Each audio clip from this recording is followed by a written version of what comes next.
Hello বন্ধুরা, কি চলছে সবার? আমার পরিবারের সকল সদস্যদের জানাই গুড মর্নিং।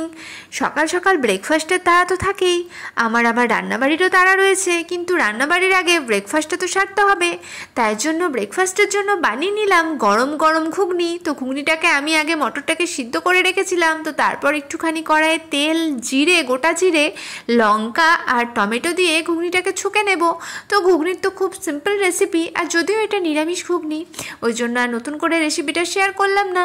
তো ঘুগনি সবার ভালো লাগে, লুচি, রুটি, পরোটা সব দিয়ে ঘুগনি ভালো লাগে, কিন্তু আমার আবার মুড়ি দিয়ে ঘুগনি বেস্ট লাগে। যেহেতু গতকালকে রাত্রে লুচি হয়েছিল, তো ওই জন্য লুচির আর ঝামেলা করলাম না। তো ঘুগনি মুড়ি সব থেকে বেস্ট খাবার লাগে, তো আমাদের পরিবারের সকলের পছন্দ ঘুগনি মুড়ি। তো এই রইল আমার গরম গরম ঘুগনি, নিরামিষ ঘুগনি, কিন্তু ঘুগনিটার টেস্ট আশা করি খুব সুন্দর হবে। আর অবশ্যই তার সঙ্গে মুড়ি তো রয়েছে, ঘুগনি, মুড়ি, আর তার সাথে রয়েছে পেঁয়াজ। কাঁচা পেঁয়াজ না হলে কিন্তু একদম জমে না বন্ধুরা। তো আপনাদের আশা করি এই ঘুগনি মুড়ি খুব পছন্দের। যদি পছন্দের হয় তাহলে কিন্তু আমাকে ঝটপট কমেন্ট করে জানান। আর হ্যাঁ, অবশ্যই লাইক শেয়ার করতে কিন্তু ভুলবেন না বন্ধুরা।